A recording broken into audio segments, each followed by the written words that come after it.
Yo, partnership alert, partnership alert, partnership alert. Living Corporate has a partnership with LinkedIn Learning, an American massive open online course provider that provides video courses taught by industry experts across a wide array of subjects.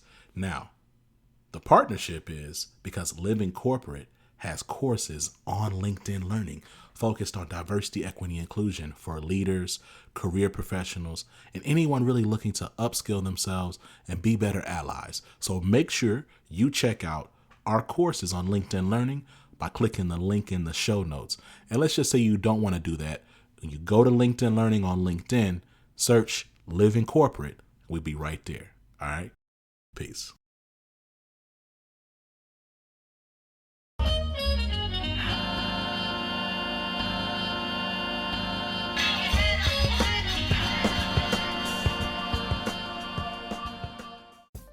What's up, y'all? It's Zach with Living Corporate. And listen, if you're listening to this in real time, you're listening to this in the fall, in October. And typically, depending on your schedule at your job, this is typically when you start getting ready for your annual performance reviews. You're thinking about, your year and what you've been able to accomplish in this year, right? Because honestly, frankly, October is like the last month where work really happens. Because you got to think about, in November, it's like half of that month is gone because you got Thanksgiving and people in and out. And then December, just forget about it, right? Like people are taking off, and then, you're really not really picking up work for real until mid-January. At least that's how it was when I was a consultant. It's like we would work with these organizations, work with clients, and, you had up until about Halloween. And after Halloween, you maybe had like 2 or 3 weeks. And even those weeks were like maintenance weeks. They weren't really like you really getting into it, right? And I think that's just true. Like, even in education, right? Like, we're starting to get ready for the holiday break. And so I bring all this up to say, as you think about your efforts this year, as you think about what you're able to accomplish, make sure that you honor yourself by giving yourself credit for what you were able to do. There are going to be plenty of people who tell you, who give some justification as to why what you were doing or what you did was not up to snuff or was not as impactful as you believe it is. Don't join in that chorus. There's enough people singing that song, right? Make sure that you honor yourself by telling your story effectively, by bringing in context and being measured and honest with yourself about the value that you created. So often, Black and brown people, we work in these very strained contexts where we're not really able to deviate from respectable or acceptable behavior at near the variation that our white passing counterparts are. And so that creates tension as it pertains to just our own sense of belonging and ability to feel safe at work, which then of course directly correlates to our ability to deliver. So I want you to hear me that if you're listening to this and you've made it this far, you have delivered impact. Do not let anyone diminish or tell you otherwise. You have done extraordinarily well by simply showing up, right? I want you to really hear that storytelling and being able to tell your story is critical in your own development. It's critical in your own career. And also don't lose sight of the fact that oftentimes your ability to tell your own story is the biggest gap that blocks you from getting to whatever next thing you want. Not to say that, racism and bias and misogyny, patriarchy, and people just being exploitative through the very means and machinations of capitalism aren't barriers for you. That's not what I'm saying.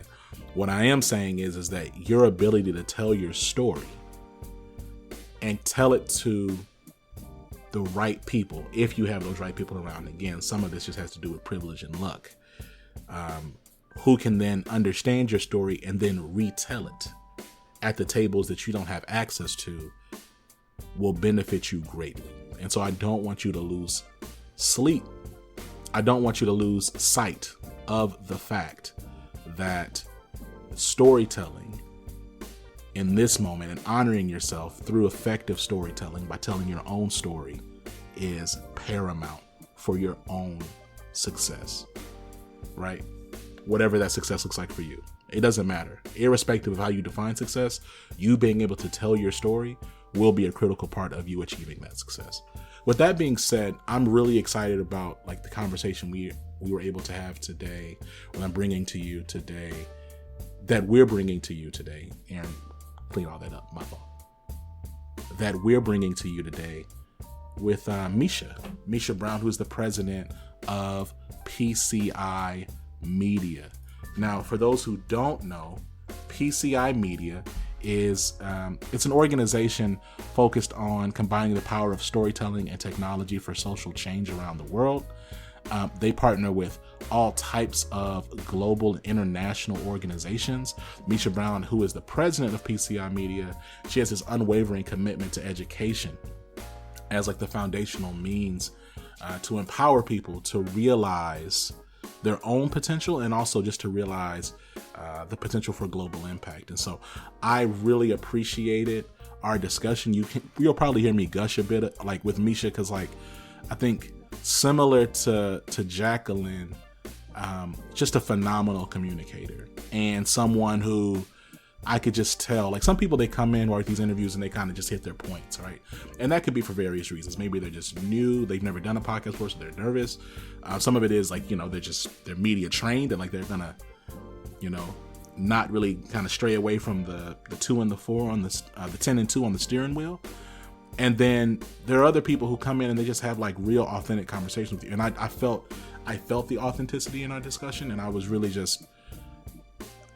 really appreciated. I felt warmer leaving that discussion that I started. And so with that being said, we're going to tap in with Tristan first. And then after that, what you're going to hear is my discussion with Meesha Brown, president of PCI Media. Talk to you soon.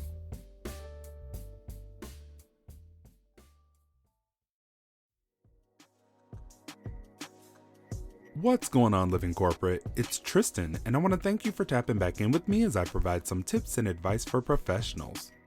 Today, I want to discuss why you may not be getting interviews even though you know you're qualified for the role. Have you ever been in a position where you know you have the experience for the role, spend time tailoring your resume and cover letter, and submit your application only to receive the standard rejection email from the company? Has that happened to you time and time again? Do you feel defeated, like you should give up or you have no real options? Well, there are a few things you may be doing that could be blocking your blessing of getting an interview. The first thing is underselling yourself. Many job seekers have a hard time talking about themselves and often will discount their skills or achievements. This is common because most of us grew up being told that talking about ourselves comes off as bragging, and no one likes a bragger. But believe me, if there was anywhere you should be bragging, it's your resume. Otherwise, recruiters or hiring managers may assume you don't have the experience, even though you do. You have to shift your perspective and understand that sharing your skill set or accomplishments, even if you've only done it a few times or worked on a team to accomplish it, will paint the picture that you're qualified for the role you're seeking. The second thing is that you may be using jargon in your resume. Almost every company, organization, or industry has its own language and way of speaking. After being in a certain position or with the same company for enough time, we don't even see that we're speaking this language to others who may not understand it. If there are acronyms, phrases, results, or accomplishments that would be difficult for anyone outside your company to understand, it's your job to translate that and showcase how it aligns with the job you want. The last thing is that you have no strategy other than applying online. If you find yourself in a never-ending loop of tailoring your resume, applying, and being rejected, you have to reassess your strategy. With the average job posting getting anywhere from 150 to 250 applicants, it's easy to fade in the background, and it's on you to find a way to stand out. I always suggest networking with people at the companies you want to work for to build authentic relationships and potentially land a referral. This can give you a leg up on the competition and make you more likely to snag that interview.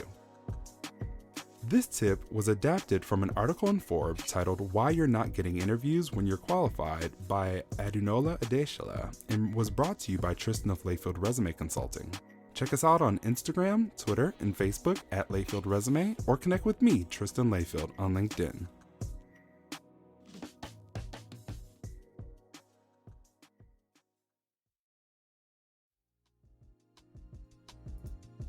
Meesha, welcome to the show. How you doing? I am doing amazing. It's Friday. Thank you for having me. Hey, thank you for being here. So look, let's just start with your journey, to PCI Media. What led you here today? So I'm an educator, and I like to tell people I'm a good fairy.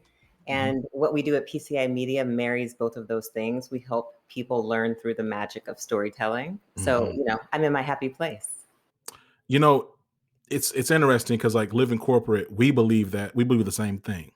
Like, and beyond the belief, which is valid, beyond the belief, there's neuroscience to back it up, right? That people remember stories. People remember, things you tell them, right? Like, you may not remember, my accolades, whatever the case is, but if I tell you that, I'm a first generation college graduate, I'm a second generation reader, my family, my grandparents grew up picking cotton in Mississippi. Like those are things that are vivid, right? You're gonna hold on to those pieces. So I love that. I believe that nonprofit work has to be some of the most thankless work, but it often has some of the most giving and sacrificial folks. Can you talk to me about like what motivates you to keep going and do this community-centric work?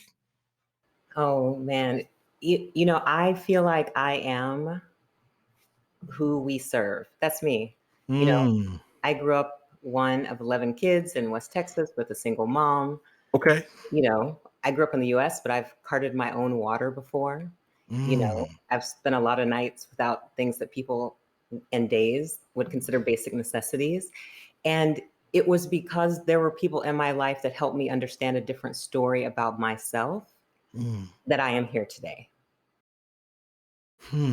A different story about yourself. I mean, that really segues well. The tagline of PCI Media is "You tell a story, change the world." Talk to me about what it means to you, what that tagline means to you, and the value of storytelling in educational nonprofit contexts. Yeah, so Zach, when you were talking about the neuroscience behind storytelling, not only do stories stick better, but stories predict behavior, right? And we see this in marketing, right? Like marketers tell us a story that they know is going to cause us typically to buy their product. So the stories that people believe about themselves, about the world, about their relationships with other people impact the way that they behave. And so by shifting this universe of imagination within people. And what I love about the way that we work at PCI is that we do it with people. So we're not creating stories outside of the cultural context, outside of the communities. People are co-creating this story with us. And then they get to go walk into that story and walk it out. Because once you imagine it, once it's real in your imagination, it's easier to walk that path. And I recognize you sit in this executive position at a media organization. But just tell you straight up, Mish, the way you talk, it just feels like the way you frame things, everything just feels like a warm cup of soup after a cold day, or like a nice, yeah, I just feel warm every time you talk. I appreciate that. And it feels authentic when you speak. And of course, I mean that's invaluable. But I'm just telling you, it's incredible. Thank you. I appreciate that. Thank I'm you.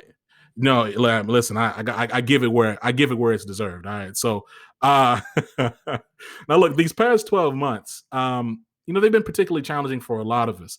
I think about the media space. I think Living Corp is a digital media network. Like I think about like just the ways that media has like fundamentally had to shift and change some of our favorite shows. I'm a fan of like Jesus and Mero. Like a lot of things things have gone remote.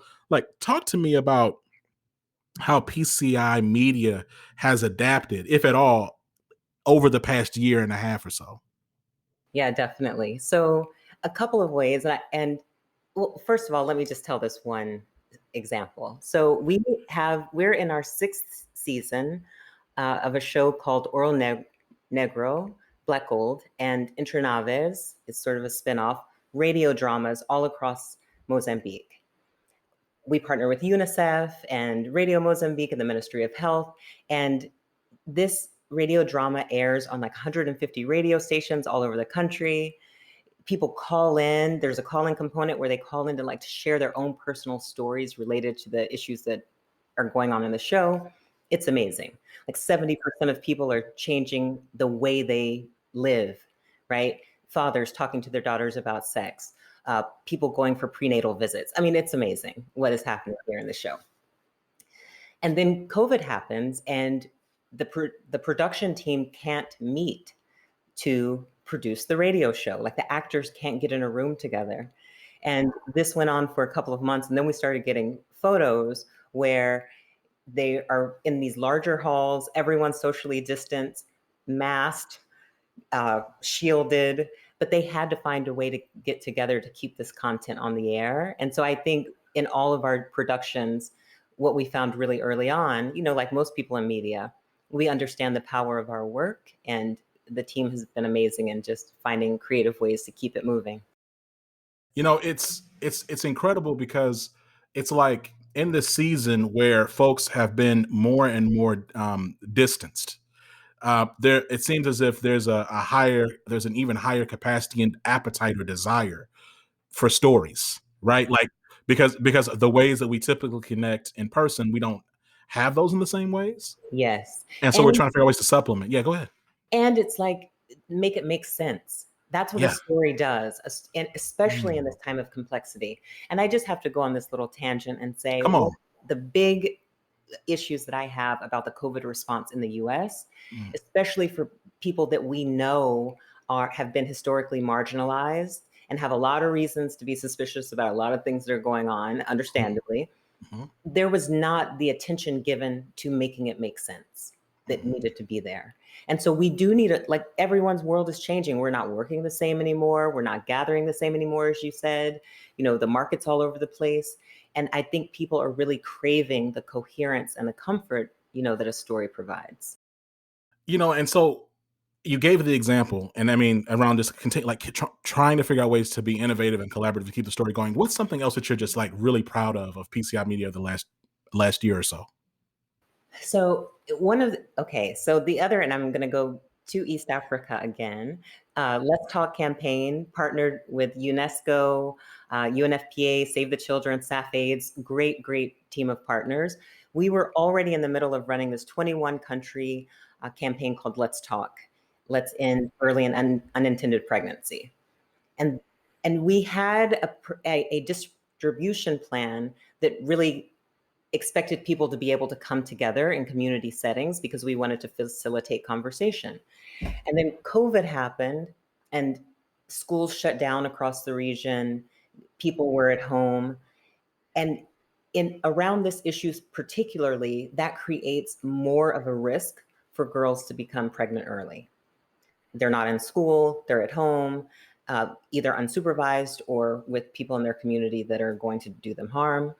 And so we really shifted our distribution strategy to local radio and a webinar series, right? What are other ways that we could still bring people together and engage them in conversations so that they could figure out how to, live their best life in their own way? It's impossible, I think, to have a discussion around, social good at the structural level without discussing public policy. And, you talk about the education and background you come from. Can we talk about, your hopes of this new administration, if you have hopes? I mean, people have different perspectives on that. I have hopes. I'm hopeful. Well, good. God bless you. I hope for both of us. But what are your hopes of this new administration and what it means for community engagement, particularly for Black and Brown communities? Yeah. So, what I have to start at home, and PCI, we work in 70 countries around the world. And one of the things that my heart really hopes for is that we do more work at home. But you asked about the administration. So just to frame, I'm going to start at home. My hope is that there is real engagement. Like, people know when you're really engaging with them or when you're just checking a box. When you're just, having the community forum because that's what everybody thinks we're supposed to do. When you're just doing the like politician influencer video because that's the cute or trendy thing to do. People recognize that. They recognize inauthenticity, right? And so authentic engagement is what I would hope for. I would also hope that this administration, especially around the big development problems in the world, recognizes that relationship between, like, we are whole. We're one world, really. I mean, and there are borders on a map, but really what impacts one people in another place impacts us here at home and vice versa. And, when we think about what's happening in the Northern Triangle right now, the migration, there's relationship. And we cannot work and set policy in ways that doesn't acknowledge those relationships first. And that would be my hope. Gumbo, Meesha.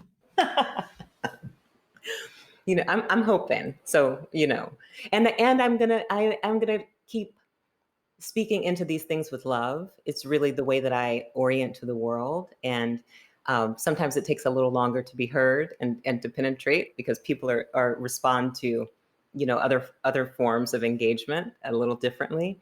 But I'm a person that believes there's not a pathway to peace. Peace is the way. You walk in the way that you want. That, as Dr. King said, the means have to cohere with the end. Come on now. So I'm talking to you. You're a Black woman in this space, leading a nonprofit. It's interesting how that representation nonprofit is so white. Yes. I think about it like, you walk down the aisle and, let's say I don't do this. I make my own mashed potatoes from scratch and my wife does. Thank you. Glory to God. But let's just say, everybody ministry is different. So you go down the aisle and you get the box mashed potatoes and then you look at the picture of the box and it's got the big old pot of mashed potatoes. And it's like, Yes. mashed potatoes everywhere. And then it's like a little square of butter in the middle. And then it's like a little dash of pepper on top of the butter. And that's how I feel like, representation is for y'all and us in these nonprofit spaces. Like, what does equity look like? Yes. What does equity look like? It doesn't look like current state. I mean, it looks like a lot of things different. It looks like boards of directors is where I would begin that look very different. That's something that we're working on right now at PCI Media. I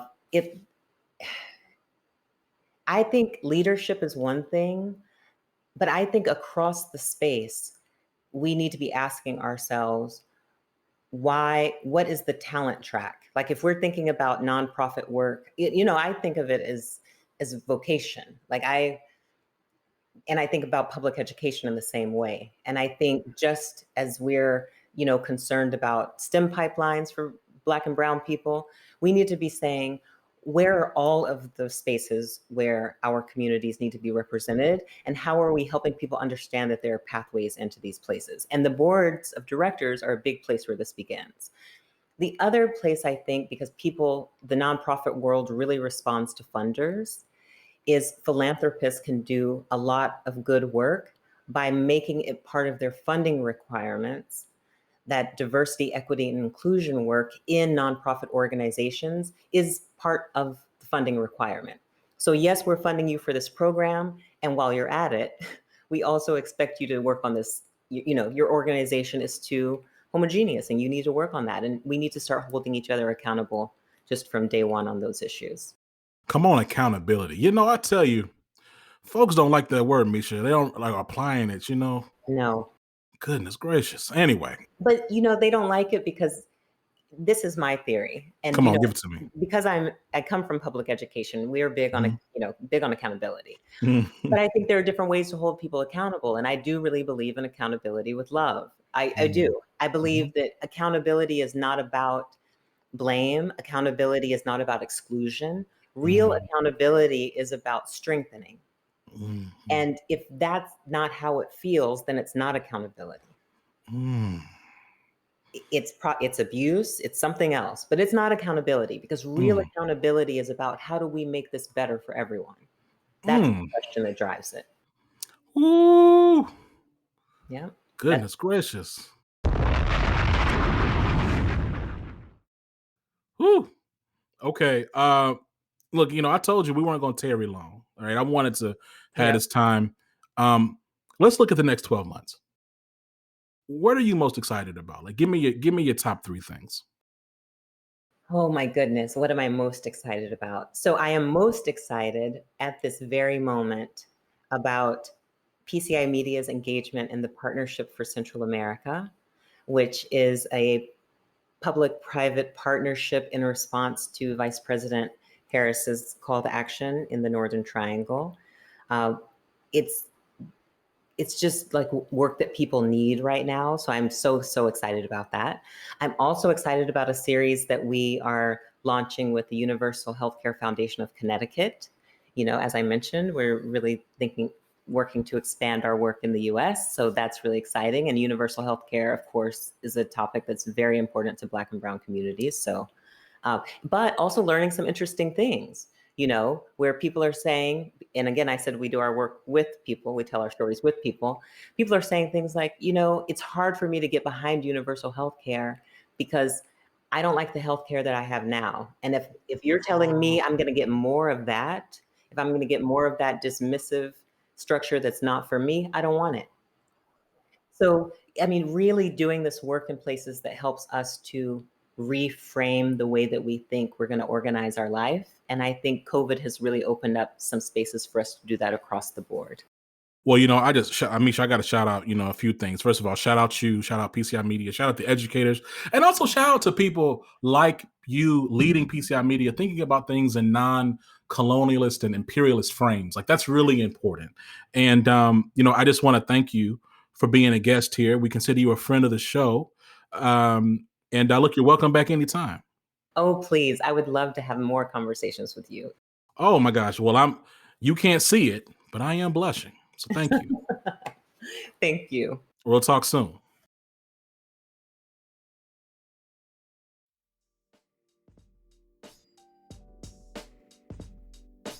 And we're back. Yo, shout out to Meesha Brown. Shout out to PCI Media. Shout out to Tristan. Thank you all so much for listening to Living Corporate. Make sure you check out the links in the show notes to learn more about PCI Media, what they got going on. Connect with Meesha Brown directly through our LinkedIn.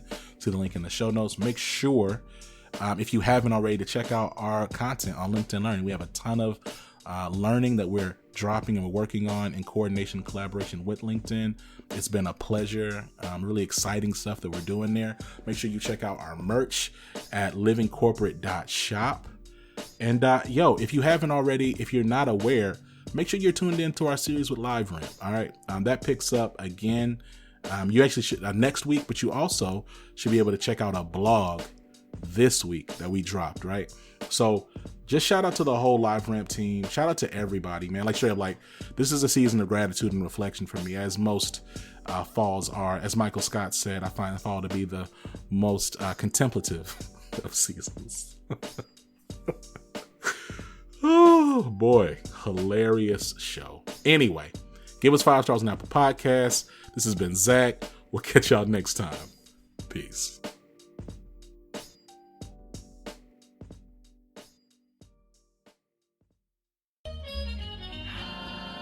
Living Corporate is a podcast by Living Corporate LLC. Our logo was designed by David Dawkins. Our theme music was produced by Ken Brown. Additional music production by Antoine Franklin for Musical Elevation. Post-production is handled by Jeremy Jackson. Got a topic suggestion? Email us at livingcorporatepodcast@gmail.com. You can find us online on Twitter, Facebook, Instagram, and living-corporate.com. Thanks for listening. Stay tuned.